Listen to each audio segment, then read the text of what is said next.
Salut, c'est Frédéric Lacharité, courtier hypothécaire. Je vous présente mon émission Indépendance financière et hypothèque, dans laquelle je vais parler de finances personnelles, d'argent, de trucs pour arriver à l'indépendance financière et bien sûr d'hypothèque. Je m'adresse à ceux qui veulent s'enrichir, qui veulent prendre leurs finances en main. Je m'adresse à la classe moyenne, ceux qui veulent sortir du rat race. Je vous transmettrai ma formule pour atteindre l'indépendance financière. Donc, je vous invite à vous abonner à ce podcast. Ce sera un honneur pour moi de vous parler d'indépendance financière et d'hypothèque. Bonjour, vous écoutez Indépendance financière et hypothèque, c'est Frédéric Lacharité. Aujourd'hui, je veux parler de 4 services, donc 4 façons de vous aider à atteindre l'indépendance financière. Puis là, je parle évidemment de mes services de courtier hypothécaire. Je peux revenir sur la façon que c'est arrivé, pourquoi je suis devenu courtier hypothécaire. En faisant le cours de courtage hypothécaire, je me suis rendu compte que le courtage hypothécaire, oui, est transactionnel, dans le sens qu'on a besoin d'un prêt, on veut faire une transaction, on va aller chercher auprès d'un prêteur. Il y a des technicalités pour y arriver. Et puis, évidemment, le courtier hypothécaire va aider de ce côté-là. Mais moi, ce qui m'intéresse encore plus, c'est le conseil professionnel à ces moments-là. Parce que au moment qu'on fait des transactions hypothécaires, c'est pas à toutes les années, c'est pas tous les jours qu'on en fait. C'est des bons moments dans la vie de faire le point sur nos finances, de regarder où est-ce qu'on en est. Puis, à ce moment-là, d'avoir une interaction avec quelqu'un comme un courtier hypothécaire, où est-ce que le courtier va devoir vous demander vos revenus, vos finances, vos relevés, connaître votre bilan financier. On n'aura pas le choix de faire cet exercice-là de toute façon pour faire la demande de prêt. Pourquoi pas en profiter pour en plus le faire avec quelqu'un qui a une expérience de vie qui est déjà passée par acheter sa maison, refinancer, investir, rembourser son hypothèque au complet, atteindre un certain niveau d'indépendance financière. Donc pourquoi pas faire une transaction avec un courtier hypothécaire et en même temps avoir son avis sur ce qu'on est en train de faire. Parce qu'un prêt hypothécaire, c'est une dette et il y a deux côtés à ça. Un, c'est l'effet de levier, ça permet d'accéder à la propriété, mais d'un autre côté, ça nous permet aussi de dépenser davantage. Donc, il y a un danger à utiliser la dette d'une façon qui n'est pas appropriée pour se diriger vers l'indépendance financière. Je reviens sur la raison pourquoi je suis devenu courtier hypothécaire, c'est que je voyais à travers ce service-là une belle opportunité pour les gens qui ont besoin d'un prêt hypothécaire. Donc, si vous achetez une maison, vous renouvelez, vous refinancez, vous avez ce besoin-là, il faut aller quelque part pour faire ça. L'autre option que d'aller voir un courtier hypothécaire, c'est d'aller à la banque. Puis là, souvent, ça peut se passer rapidement. On va parler à quelqu'un, un employé de la banque, possiblement, avec qui on n'avait pas une relation, qu'on ne connaît pas, qu'on va peut-être voir juste pour notre prêt hypothécaire, puis après ça, on ne pourra plus y reparler parce que, bon, dans les banques, vous savez, notre conseiller n'est pas toujours le même. C'est pour ça que moi, avec le courtage, je voyais une belle opportunité d'arriver avec des conseils financiers professionnels d'une personne qui a de l'expérience. J'ai été développeur logiciel pendant 20 ans. J'ai acheté ma maison. J'ai eu une première hypothèque. J'ai refinancé pour acheter des actions dans l'entreprise où je travaillais. J'ai refinancé une deuxième fois pour faire le même exercice 4 ans plus tard. Et puis ça m'a permis de rembourser plus rapidement mon hypothèque. J'ai eu des marges de crédit. J'ai une certaine expérience. Je sens que je peux apporter quelque chose, faire des transactions hypothécaires et puis m'assurer vraiment que toute cette expérience-là se passe hyper bien pour la personne qui en a besoin. Parce que ça, c'est un autre problème. Un prêt hypothécaire, ça peut sembler très simple, mais en réalité, la machine en arrière, il y a beaucoup d'endroits où est-ce que ça peut accrocher. Et puis ça devient très stressant. Et puis c'est souvent dans des situations où est-ce qu'il y a des délais, où est-ce qu'il y a d'autres personnes impliquées. Quand c'est un achat, ça veut dire qu'il y a un vendeur, il y a un rendez-vous avec le notaire, on doit déplacer des fonds, il y a un déménagement à prévoir. Donc tout ça, il y a déjà beaucoup de stress autour des transactions hypothécaires. Donc l'idée d'avoir un professionnel vraiment qui prend ça en charge pour vous, il y a un gros avantage de ce côté-là. Puis ensuite, vraiment le côté conseil. Donc je reviens avec mes 4 services encore. Donc, les 4 services, c'est pré-approbation, achat, refinancement, renouvellement. Si vous voyez ma publicité sur mon site web, vous allez voir ces 4 services-là. Si vous voyez ma page Facebook, vous allez voir ces 4 services-là. Aujourd'hui, dans l'émission, je veux aborder d'un angle de comment je vais aider à atteindre l'indépendance financière si vous venez me voir pour un de ces 4 services-là. Quand on va chercher un prêt hypothécaire, on va chercher une dette. Donc, c'est à utiliser de façon appropriée pour s'assurer de cheminer vers l'indépendance financière et non pas de s'enfoncer vers l'endettement. Je vais commencer par le premier des 4 services, la préapprobation. Puis en passant, je suis en train d'enregistrer des émissions sur chacun des services en particulier. J'ai fait une émission sur la préapprobation. J'ai enregistré aussi une émission sur le renouvellement. Donc là, je n'irai pas en détail, évidemment, sur comment ça se passe pour la préapprobation, ni en détail sur comment ça se passe pour le renouvellement. Donc la préapprobation, c'est quoi? On a un projet d'achat en tête, puis on veut se préparer. On veut avoir une lettre de préapprobation à remettre à un vendeur ou un courtier immobilier. Donc, le fait de se préparer, d'aller voir un courtier hypothécaire pour sa préapprobation, c'est une bonne chose. Lui va analyser notre situation financière, il va arriver avec une capacité d'emprunt, puis il va nous donner la lettre de préapprobation. Et ça va nous permettre d'aller de l'avant avec notre projet d'achat. Ce que j'aime dans la préapprobation, c'est l'aspect préparation. Parce qu'en finance personnelle, si on fait les choses dans l'ordre, si on se prépare, c'est là qu'on va économiser. C'est là qu'on va prendre des bonnes décisions financières. Donc ça, c'est dans le bon côté de la préapprobation, là, vraiment le côté préparation. Ensuite, c'est que ça permet d'accéder à la propriété en bout de ligne. Le premier financement hypothécaire qu'une personne normalement devrait avoir, c'est pour acheter sa maison, pour acheter son logement, sa résidence principale. Donc, éviter d'avoir à payer un loyer, on va être propriétaire de chez soi. Puis ça, c'est un premier pas vers l'indépendance financière. Mais aussi, évidemment, pour la préapprobation, on peut y aller pour un investissement. On peut acheter un immeuble à revenus. Au résidentiel, c'est possible jusqu'à un certain niveau. On peut acheter un plex propriétaire occupant. Ça, j'adore, moi, pendant la préapprobation, faire les 2 scénarios. Donc, le scénario d'acheter, par exemple, un condo ou une maison unifamiliale ou d'acheter un plex propriétaire occupant. Puis là, on peut voir la différence, puis on peut faire des projections aussi dans le futur, quel impact ça va avoir dans nos finances. Bon. Le mauvais côté avec la préapprobation, ça va être la même chose dans tous les services, dans le fond. Quelqu'un qui arrive avec la préapprobation et puis ce qu'il veut, dans le fond, c'est avoir sa lettre pour pouvoir déposer une offre, alors que sa situation financière n'est pas du tout là. Exemple, si on va vers l'achat d'une première propriété et qu'on n'a pas réglé ses prêts étudiants, qu'on a des cartes de crédit avec des soldes, qu'on a des marges de crédit avec des soldes, qu'on a acheté des meubles avec des prêts. Donc, si on est déjà endetté, on veut en plus aller chercher un prêt hypothécaire parce que c'est notre réflexe d'aller vers l'emprunt pour tout ce qu'on veut acquérir. Moi, je pense que c'est une moins bonne idée. C'est un peu le côté négatif. Mais l'avantage d'y aller avec une préapprobation, de venir me voir, on va en parler, on va regarder ensemble. Donc, autre chose, c'est d'aller faire une préapprobation pour aller acheter une maison qui est au-delà de ses moyens. Donc, essayer d'étirer l'élastique pour aller chercher le plus de financement possible. Donc, c'est certain que la préapprobation, on va connaître la capacité d'emprunt, on va la calculer. Parfois, il faut aller à la limite, dépendamment de nos revenus. Parfois, ça peut être une bonne chose si on a un revenu qui est faible, moyen, ou qu'on a des revenus qui sont non qualifiables parce que notre conjoint, par exemple, son emploi, ça se qualifie pas, travailleur autonome ou pour X raison, ça se peut qu'on doive calculer une capacité d'emprunt puis que ça soit correct d'y aller avec ce chiffre-là parce qu'on a d'autres revenus en réalité qu'on peut pas inclure dans le calcul, malgré que si les banques sont pas prêtes à inclure ces revenus-là, possible que ce soit une bonne idée pour vous aussi de prendre le temps de stabiliser votre situation financière, laisser un peu le temps aller et s'assurer qu'on a une garantie de revenus avant d'aller vers l'emprunt. Okay, deuxième service, je parle de l'achat. La différence entre la préapprobation puis l'achat, c'est que l'achat, on a déjà une promesse d'achat acceptée. Donc souvent, ça suit la préapprobation. Donc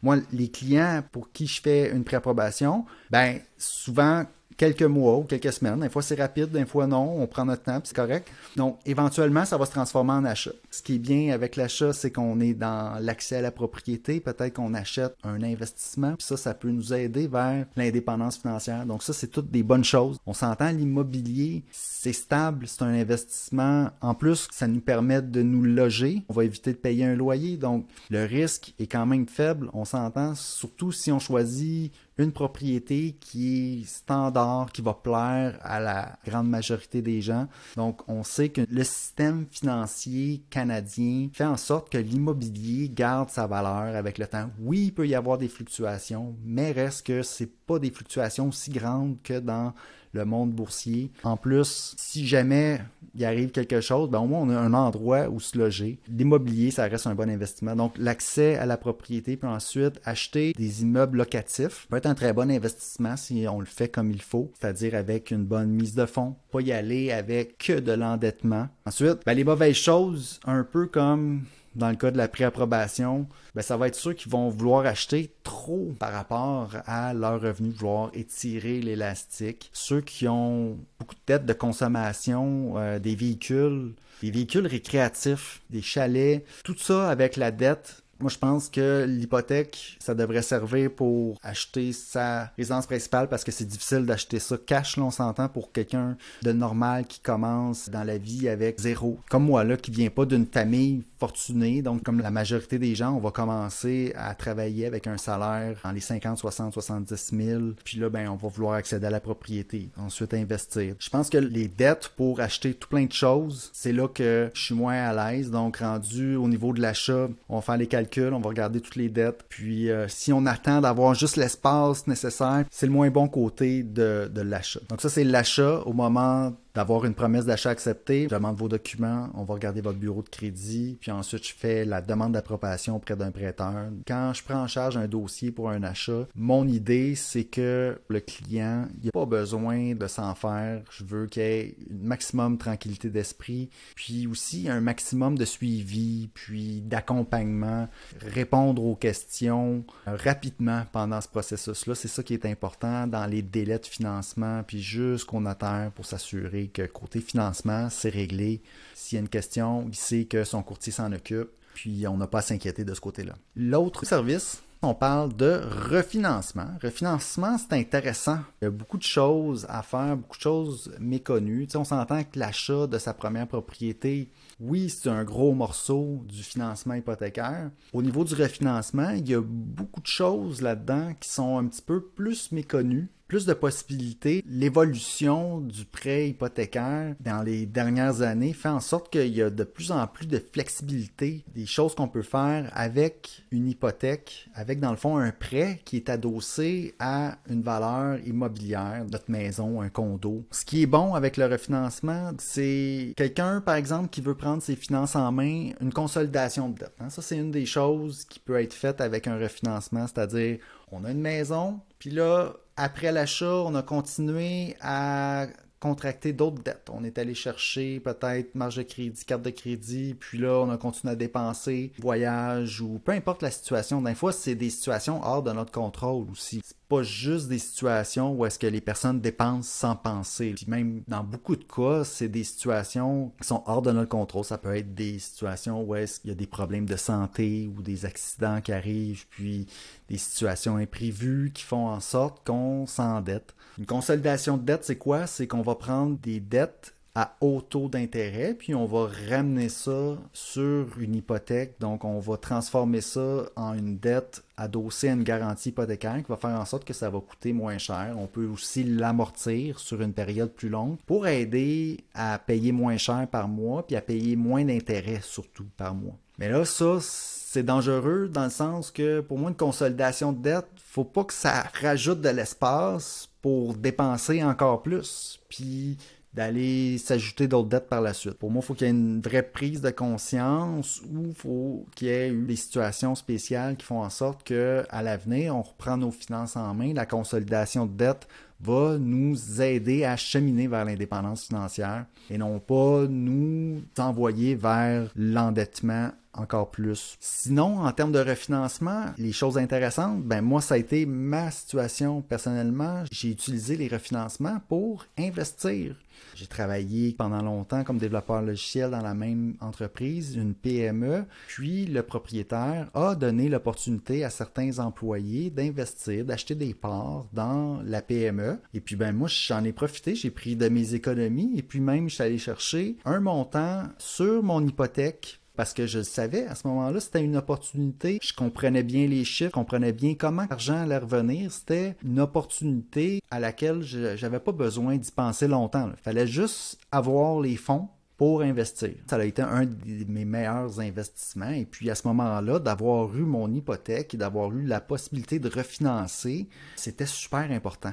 Une autre belle opportunité avec le refinancement, on peut aller aussi refinancer une propriété pour acheter un immeuble à revenus. À ce moment-là, il faut faire attention aussi parce que les prix quand même des immeubles à revenus, c'est élevé. Il faut s'assurer de faire ses calculs et de ne pas aller dans le surendettement. Même quand c'est de l'investissement, ça peut se retourner contre nous. Ensuite, autre chose à faire avec un refinancement, rénovation. Au lieu de déménager, aller acheter une grosse maison, payer des frais de courtier immobilier, on peut décider qu'on veut rénover notre propriété. Peut-être qu'on n'a pas tout à fait les liquidités pour le faire, mais si ça fait un certain temps qu'on a acheté, on va avoir accumulé de l'équité dans notre propriété. Les valeurs ont beaucoup augmenté, surtout 2020-2021. Maintenant, la majorité des gens qui ont acheté il y a 5 ans ou même avant ça ont beaucoup d'équité d'accumuler sur leur propriété. Ça veut dire que leur prêt est faible par rapport à la valeur de la propriété. Donc, c'est possible d'aller chercher un montant pour faire des rénovations. Par exemple, ça peut être plus payant que de devoir déménager. Peut-être qu'on l'aime notre propriété,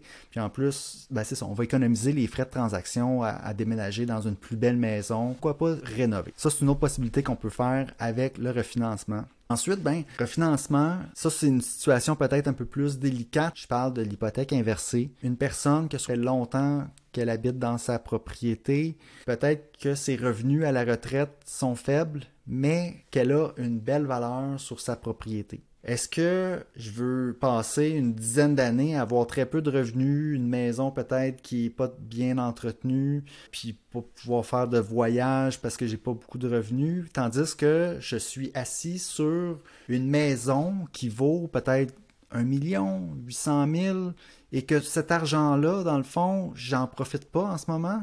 Et ça va être mes héritiers qui vont en profiter quand je vais mourir. Donc, il faut voir. Peut-être qu'on veut tout laisser ça à notre succession, mais peut-être aussi qu'on aimerait ça pouvoir en profiter un peu. L'hypothèque inversée, c'est vraiment à considérer. On travaille fort toute notre vie pour accumuler quelque chose. La valeur de notre maison, ça fait partie des choses qu'on accumule, plus de nos actifs financiers, peut-être de nos REER, CELI, etc., fonds de pension. La valeur de notre maison, pour beaucoup de gens, c'est une grosse partie du capital qu'on a accumulé. Profiter de ce qu'on a accumulé puis du fruit de notre travail au cours d'une vie. Donc, l'hypothèque inversée permet ça. On peut aller sortir l'équité parce que supposons que notre maison vaut 800 000 puis qu'on veut retirer 400 000 $. Puis là, il y a plusieurs façons de le faire. Une hypothèque inversée, ça permet ça. On ne pourra pas retirer le 800 000 au complet de notre valeur, mais on pourrait retirer un 400 000 en hypothèque inversée, soit d'un coup, ou le faire par paiement mensuel, l'échelonner sur 10 ans, puis là, se faire un revenu supplémentaire à la retraite. Et puis, avec la valeur de la maison qui va continuer à augmenter, nos héritiers vont quand même avoir de quoi. C'est ça qui est incroyable avec l'immobilier. Oui, il va y avoir une banque qui va se prendre un taux d'intérêt sur le montant emprunté, mais peut-être que rendu là, c'est notre argent, on peut en profiter aussi. Donc, on en fait profiter une banque qui va nous faire le prêt pendant ces années-là, mais en réalité, cet intérêt-là, ça nous profite avec ce qu'on va dépenser. Je classe ça dans les bonnes choses pour le refinancement, d'être capable d'accéder à l'argent que tu as gagné au cours de ta vie. C'est pas peu. OK. Ensuite, les mauvais côtés du refinancement, c'est quand on a déjà beaucoup de dettes de consommation pour nos dépenses, puis que là, on veut refinancer pour avoir encore plus d'espace, puis continuer vers le chemin de l'endettement. C'est le mauvais côté, puis oui, il y en a qui le font, mais pour moi, c'est simplement le mauvais côté du refinancement. Il faut vraiment être prudent avec ça. La dette, il y a deux côtés, il y a un bon côté, il y a un mauvais côté. Ensuite, dernier service où je peux aider, le renouvellement. Ce qui est bon dans le renouvellement, aller voir un courtier hypothécaire, ça va être les conseils. On fait une révision de votre situation financière, on regarde est-ce qu'on peut rembourser notre hypothèque? Ce qui est mauvais avec le renouvellement, c'est de dire « OK, j'ai reçu mon offre de renouvellement du prêteur, let's go, on y va avec ça, puis on y pense pas. » À ce moment-là, on paye plus cher que ce qu'on devrait parce que l'offre par défaut du prêteur actuel ne sera pas la meilleure. Donc, ça fait le tour des 4 services d'un courtier hypothécaire, des 4 services que j'offre. Et puis, j'ai fait le lien avec l'indépendance financière. Je vous ai montré les 2 côtés de la médaille, expliqué un peu ma façon de voir ça. Sur ce, je vous souhaite un bon cheminement vers l'indépendance financière. Merci.